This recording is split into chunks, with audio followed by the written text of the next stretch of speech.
క్రీస్తునందు సోదరి సోదరులారా, ప్రభువైన యేసుక్రీస్తు నామములో హృదయపూర్వక వందనాలండి.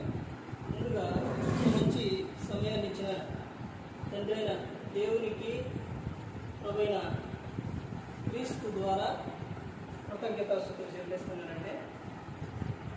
అందరూ బాగున్నారండి. వాక్యం చదువుకొని ప్రార్థన చేసుకున్న తర్వాత పాఠంలోకి వెళ్దామండి. లూకా గారు రాసిన సువార్త 18వ అధ్యాయం. లూకా గారు రాసిన సువార్త 18వ అధ్యాయం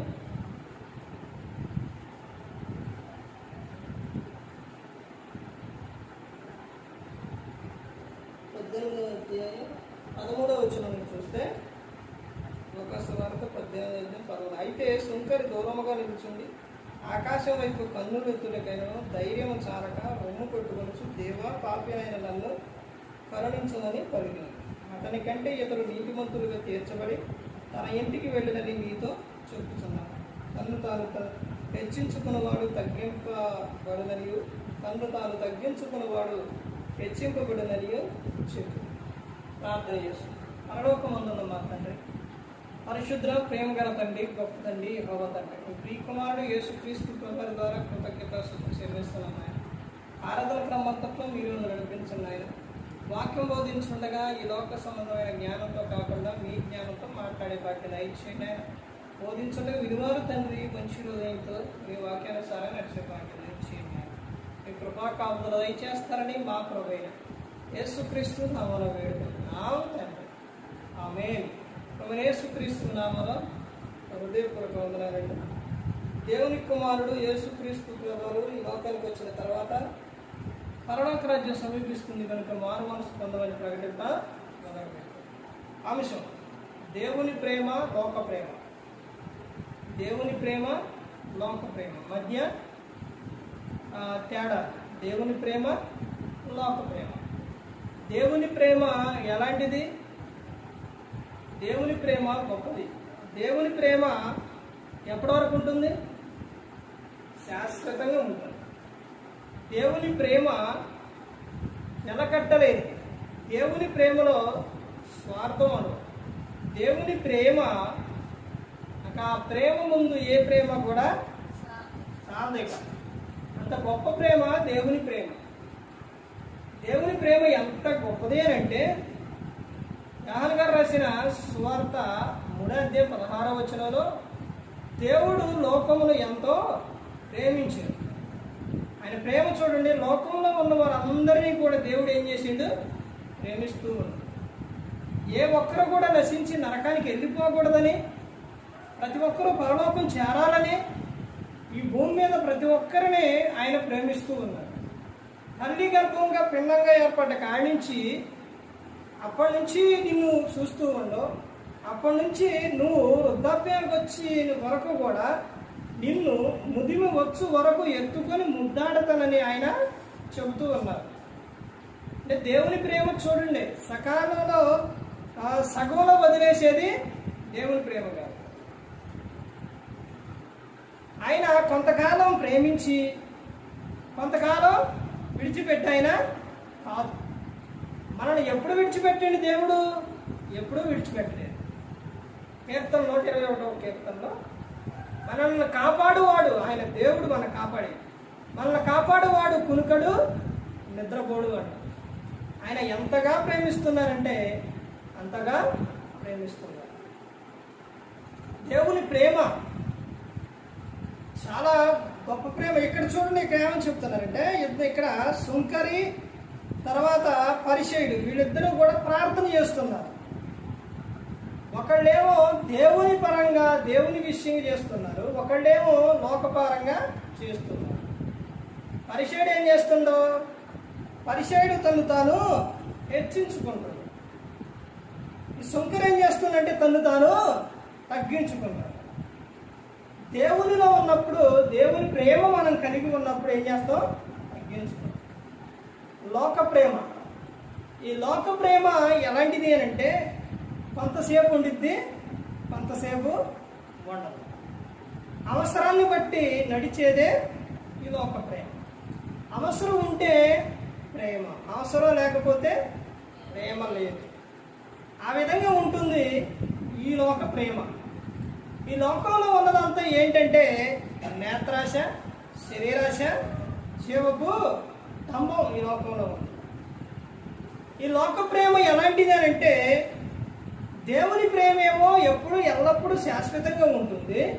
ఈ లోక ప్రేమ ఏం చేస్తుంది అని అంటే, లోకంలో ఉన్న ప్రేమల గురించి మీకు కొన్ని విషయాలు చెప్తా. ఏంటంటే, ఇప్పుడు అబ్బాయి అమ్మాయి ఇష్టపడ్డారనుకోండి, వాళ్ళిద్దరూ ప్రేమించుకున్నారనుకోండి, ఈ లోకంలో చెప్తున్నాను. అబ్బాయి ఎందుకు అమ్మాయిని ప్రేమిస్తారు?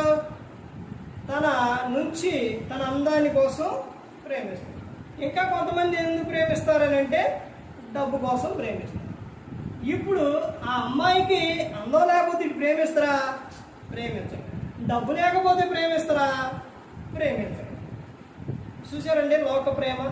ఇప్పుడు మన దగ్గర ఏది ఉన్నా ఏది లేకపోయినా దేవుడు మాత్రం మనల్ని విడిచిపెట్టిండా? ఇప్పుడు దేవునికి ఇచ్చే విషయాల్లో, కానుకల విషయాల్లో కొంతమంది తమ సామర్థ్యం కొలది ఇస్తారు, ఉన్నదాన్ని బట్టి ఇస్తారు. కొంతమంది వాళ్ళకి అంటే ఎంత అయితే ఉందో దాన్ని బట్టి లేని వాళ్ళు ఉంటారు, ఉన్నవాళ్ళు ఉంటారు. దాన్ని బట్టి వాడు ఇస్తూ ఉంటారు కానుక. ఇప్పుడు దేవుడు నువ్వు ఇంతే ఇచ్చును, నీకు ఇంతే ప్రేమ, వాళ్ళు ఎంత ఇచ్చారు అంతే ప్రేమ అనడా? అందరినీ ఆయన ఏం చేస్తారు? సమానంగా చూస్తారు. అంటే నువ్వు ఇంకో విషయం ఏంటంటే, ఇచ్చే విషయంలో ఏం చెప్తారంటే, ఇప్పుడు పిడికిడ గింజలు, ఇన్ని గింజలు తీసుకెళ్ళి చల్లేవనుకోండి, ఇన్నే మొలుతాయి. ఇప్పుడు ఎక్కువగా చల్లేవనుకోండి, ఎక్కువగా వస్తాయి అన్నమాట. అలాగే మన ఇచ్చే విషయంలో కూడా ఏంటంటే, మనం దేవునికి మన దగ్గర హృదయంలో నిశ్చయించుకున్నంత మనం ఇచ్చినప్పుడు ఆయన ఏం చేస్తారంటే చేస్తారు. ఇప్పుడు దేవుని ప్రేమ ఎలాంటిది అని అంటే, ఆయన మంచోళ్ళ మీద వర్షం కురిపిస్తాడు, చెడ్డోళ్ళ మీద వర్షం కురిపిస్తాడు. దేవునికి ఏమైనా పక్షపాతం ఉందా? లేదు. మనుషుల్లోనే ఉంటుంది అనమాట. ఇప్పుడు లోక ప్రేమ, ఒకటి దేవుని ప్రేమ, రెండోది లోక ప్రేమ. ఈ లోక ప్రేమ ఏం చేస్తారని అంటే, ఇప్పుడు అబ్బాయి అమ్మాయిల గురించి చూసామంటే, ఇప్పుడు బంధువులలో చూద్దాం. బంధువులలో ఏం చేస్తారంటే, ఒక సామెత ఉంది. ఏంటది? బెల్లం ఉన్నంతసేపే ఈగలు. అంటే బెల్లం ఉంటే ఈగలు అవుతాయి, బెల్లం లేకపోతే తీపి లేకపోతే ఎగిరిపోతాయి. అంటే మనుషులు మనం మంచిగా ఉండి, మన దగ్గర డబ్బుండి, మన దగ్గర సమృద్ధిగా ఉంటే మనుషులు ఏం చేస్తారు? చాలామంది ఇష్టపడతారు. అదే డబ్బు కన్నా లేదనుకోండి, ఆరోగ్యం లేకపోయినా డబ్బు లేకపోయినా వస్తారా? రారు. చూస్తారా? చూడరు. అది లోక ప్రేమ. దేవుని ప్రేమ ఏంటంటే, నీ దగ్గర ఆరోగ్యం ఉన్నా లేకపోయినా, నువ్వు ఎలా ఉన్నా దేవుడు విడిచిపెడతారా? విడిచిపెట్టడు. అది దేవుని ప్రేమ. దేవుని ప్రేమ అంత గొప్పది. ఇప్పుడు నీవు అనేకమైన బాధలో ఉన్న, సమస్యలో ఉన్నావు అనుకోండి, దేవుడు నిన్ను విడిచిపెడతారా? విడిచిపెట్టడం. లోక ప్రేమ ఏంటి? నువ్వు ఆ విధంగా కలిగి ఉన్నావు అనుకో, కానీ ఉన్నారనుకోండి, అసలు వస్తారా? రారు. కరోనా టైంలోని ఇంట్లో బంధువులకే, పిల్లలకు కానీ, భర్తకు కానీ, భార్య కానీ, దగ్గర కలిసి ఉన్న వాళ్ళకే కరోనా వస్తే వాళ్ళు ఏం చేశారు? ఇంట్లో పెట్టి వీళ్ళు బయటికి. లేకపోతే కరోనా వచ్చిందని చెప్తే వాళ్ళు తీసుకెళ్ళి హాస్పిటల్లో ఉంచారు. పోనీలే, వద్దే వచ్చిందిలే, అందరూ కలిసి ఉంది అంటారా? ఎందుకని? వాళ్ళకు వచ్చింది మాకు వచ్చిందని భయం. మరి ఇప్పుడు దేవుడు నీకు కరోనా వచ్చినా అంటే వచ్చిపోయిందిరండి, అది అయిపోయింది చెప్తున్నాను. ఏదైనా వ్యాధి ఏదైనా కానీ ఉన్నా కానీ దేవుడు నీకు ఇది వచ్చింది, నువ్వు తగ్గిన తర్వాత ఎలా కొన్ని రోజులు దూరంగా ఉండి అంటాడా? దేవుడు అనడు. ఆయన మన దగ్గరకు వస్తాడు, మనతో ఉంటాడు, మనకి సహాయం చేస్తాడు. దేవుడు ఇంకో విషయం ఏంటంటే, దేవుని ప్రేమ ఎలాంటిదంటే, వ్యభిచారంలో పట్టబడిన స్త్రీని తీసుకొచ్చినప్పుడు ఏమో తప్పు చేసింది, వ్యభిచారం చేసింది, ఈ మోసే ధర్మశాస్త్రం ప్రకారం ఏమైనా రాళ్ళు రూపి కొట్టి చంపేయాలన్నప్పుడు మీలో కింద రాస్తూ ఉంటే లాగట్లా. అయినా అప్పుడు ఆయన నిలబడి ఏమని చెప్తారంటే, మీలో పాపం లేని వారు మొదటి రాయమా. అక్కడ పిల్లల నుంచి పెద్దల వరకు అందరూ కూడా వెళ్ళిపోయారు, మొత్తం వెళ్ళిపోయారు. ఎవరు వేసారా? వేయలేదు, ఎవరు వేయలా. ఇప్పుడు తర్వాత యేసుక్రీస్తు ప్రభువారు ఆమెను పిలిచి, అమ్మా వాళ్ళు ఎక్కడున్నారు అని అంటే, వాళ్ళు వెళ్ళిపోయారు ప్రభా, వాళ్ళు నిన్ను శిక్షించలేదమ్మంటే, శిక్షించలేదు ప్రభా. ఇప్పుడు యేసుక్రీస్తు ప్రభువారు ఆ సందర్భంలోని ఏమని చెప్తారు? అమ్మా నేను నిన్ను శిక్షించను, నువ్వు మరలా వెళ్ళాక తప్పు చేయమాకు అని చెప్పి. చూశారండి ప్రేమ. ఇప్పుడు ఆయన లేడు అనుకోండి, అక్కడ యేసుక్రీస్తు ప్రభువారు ఏం చేస్తారు?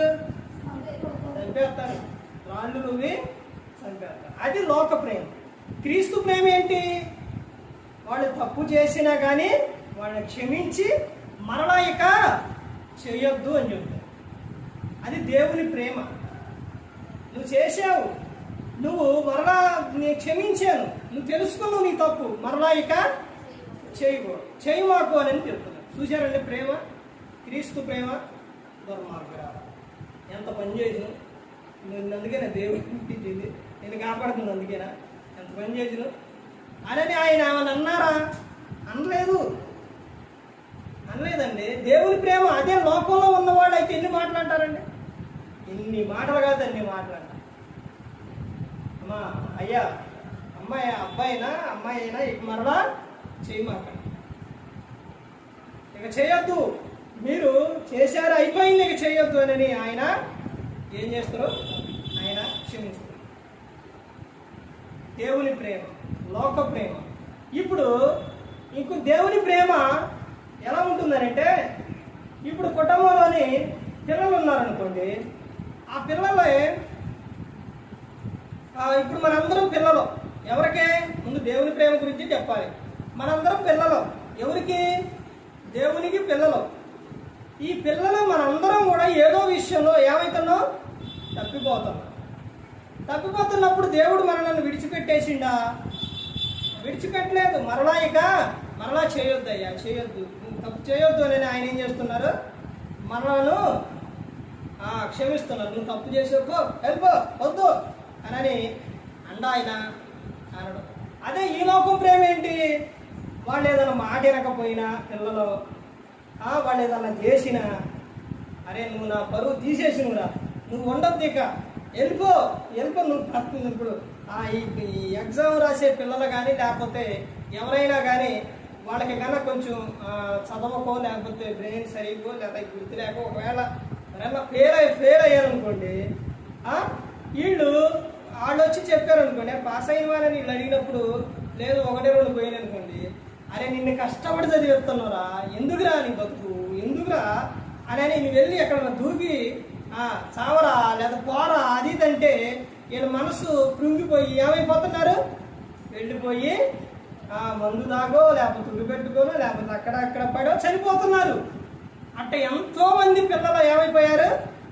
ఒక తల్లి అంట ఒక అమ్మాయినే ఎందుకు నువ్వు బ్రతుకుతుందో చచ్చిపో అన్నట. అంతే, ఏమైపోయింది? వెళ్ళిపోయి చనిపోయి.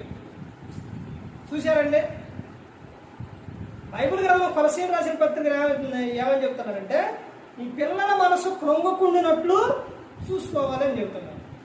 వాళ్ళకి ఎలా చెప్పుకోవాలంటే ప్రేమతో చెప్పుకోవాలి. వాళ్ళు బాగా వినకపోతే వాళ్ళు అప్పుడు బెత్తం వాడమని చెబుతుంది. కానీ బైబిల్ వాళ్ళని మాత్రం నువ్వు ఎట్లంటే ఒక ఫ్రెండ్గా, నువ్వు క్రీస్తు ప్రేమ నువ్వు వాళ్ళకే చూపించాలి. అప్పుడే వాళ్ళు ఏమవుతారనంటే వాళ్ళు దగ్గర ఉంటారు. మా నాన్నగారికి పక్షవాతం వచ్చింది. ఆ విషయం ఆయనకి వచ్చిన తర్వాత ఇప్పుడు ఆయన చేసిన క్రియలు అవన్నీ అది వరకు ఉన్నాయి. ఎంత ప్రేమకు చూశారు, ఎలా మాట్లాడారు, ఏ విధంగా ఉన్నారు, ఏ విధంగా చూసుకున్నారు, అవన్నీ కూడా ఎప్పుడు వస్తాయి గుర్తుకి? అనారోగ్యం వచ్చినప్పుడు, నది లోకం విడిచినప్పుడు మనిషికి గుర్తొస్తాయి. అంటే వాళ్ళు చేసిన పని, వాడు చూసిన పని. చిన్నప్పటి నుంచి కూడా ఎలా చూశారంటే, ఎంత ప్రేమ చూసేవాళ్ళనంటే, నన్ను కొంచెం కూడా ఏ విషయంలో బాధ పెట్టకుండా ఎంతో ప్రేమగా చూసేవారు. అంత ప్రేమగా చూసేవారు. స్కూల్కి ఏడుస్తూ ఉంటే ఇక్కడ ఉన్నవంటే ఉదయం నుంచి సాయంత్రం వరకు అక్కడే కూర్చునేవారు. చెయ్యి ఇరిగితే హాస్పిటల్ తీసుకెళ్ళడానికి బూరు కూడా భుజాన్ని వేసుకొని తీసుకెళ్ళారు. బండి మీద ఎక్కించుకెళ్ళి నువ్వు నాకు అవి కొనియలేదు నేను ఉండను అని ఒకసారి నడిచి నేను వెళ్ళిపోతూ ఉంటే ఎక్సెల్ బండి దాన్ని నడిపించుకొని ఆగరాని ఎమ్మటే వచ్చి ప్రేమ చూడండి. అలా ప్రేమ మనం చూపించినప్పుడు వాళ్ళని మర్చిపోతావా? మర్చిపోలేము. ఇంట్లో ఏదన్నా ఒక మాటలను మనం గట్టిగా మాట్లాడినా కానీ ఏమీ మాట్లాడేవారు. ఇప్పుడు మన కోపంలో పిల్లలకి ఉండిద్ది, కోపం ఉండిద్ది. ఎందుకంటే ఎవరి ప్రాయం పైగా ఉండిద్ది కాబట్టి వాళ్ళు కొద్దిగా కోపగించుకున్నప్పుడు తల్లిదండ్రులు కూడా కోపగించుకుంటే వాళ్ళు ఉంటారా? ఉండరు. అమ్మ ఏదన్నా అన్నప్పుడు నేను ఉండనని నేను బయటికి వెళ్ళిపోతే ఎక్కడన్నా నాన్న ఎక్కడన్నా రా మాకు రా అని ఫోన్ చేసేవారు. అప్పుడు తండ్రి ప్రేమ చూడండి ఏ విధంగా ఉంటుందో, అసలు ఎంత అద్భుతంగా ఉంటుందో ఒక్కసారి చూడండి. పిల్లలను వాళ్ళ మనసు కుంగిపోకుండానట్లు చూసుకోవాలి. ఏదైనా కానీ ఒక వ్యవసాయం కానీ లేకపోతే ఏదన్నా ఒక పని కానీ ఏదైనా కానీ ఆ కుమారుడు చేయలేడు అని తానే ఏం చేసేవాడు? చేసేవాడు. ఎంత ప్రేమగా చూసుకునేవాడంటే ఏ విషయమైనా కానీ ప్రతి ఒక్కటి కూడా ఇదిగో ఇది చెయ్యాలి అని అంటే దానికి సహాయం చేసేవాడు.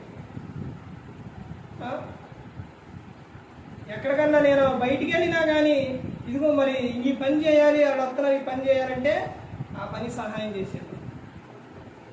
అసలు అన్ని విషయాల్లో ఎంత సహాయం చేసేవాడంటే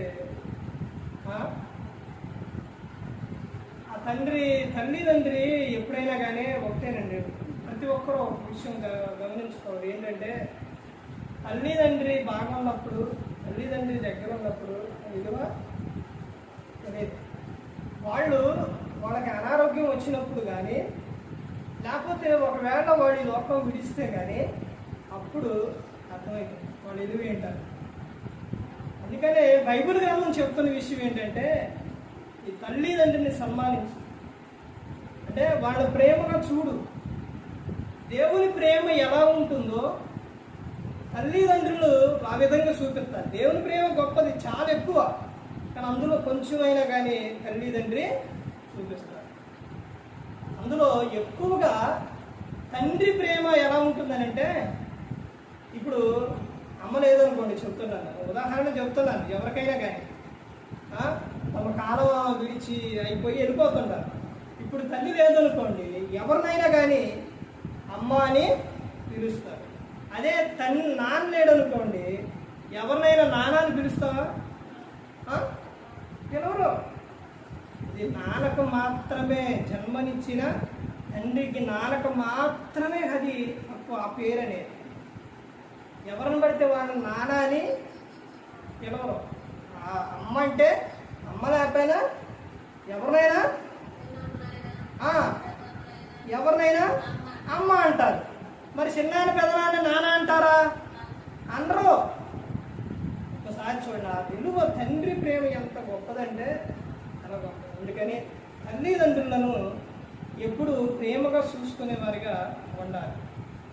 ఒక విషయం అండి, ప్రతి ఒక్కరు గమనించుకోవాలి. దేవుడు తల్లి గర్భంగా పిండంగా ఏర్పడ్డ కాడి నుంచి మనల్ని చూసిండి కాపాడుతాడు. అదేవిధంగా తండ్రి, ఈ లోకంలో మనకి జన్మనిచ్చిన తండ్రి తమ భార్య గర్భం ధరించింది అనగానే ఆహా నాకు కుమారుడు ఎవరో ఒకళ్ళు పుడుతున్నారు అని ఆ సంతోషం చాలా ఇదిగా ఉంటుందండి. స్వాతి కడుతూ ఉన్నప్పుడు నేను ఎంతమందికి చెప్పానంటే ఫోన్ చేసి దేవుడు బహుమానం ఇస్తాడు పాతి కడుపుతోందని ఎంతమందికి చెప్పాను. అది ఆనందం అండి తండ్రికి, మహానందం, చాలా సంతోషం. మరి అలాంటి తల్లిదండ్రిని బాధ పెడితే దుఃఖపరిస్తే ఏ విధంగా ఉంటుందండి? తల్లి జన్మనిచ్చి మనల్ని అన్ని విధాలుగా వాన అనక ఎండ అనక నాకు కడుపులో నొప్పి వస్తుంది అని అంటే అప్పుడు లేవుకండి, బండ్లు ఎంత విధిగా లేవు, మోటార్ సైకిల్ లేవు, కారులు లేవు, ఆటోలు లేవు, అంత స్పీడ్ ఏమీ కూడా ఎక్కడో ఉండేవి.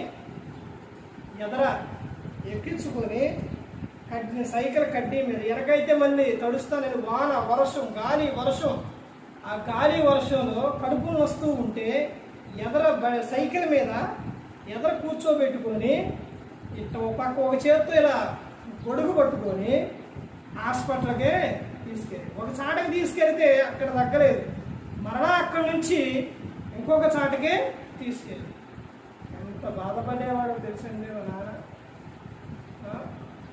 తండ్రి ప్రేమ చాలా గొప్పదండి, గొప్పది. ప్రేమ వెలకట్టలేదు.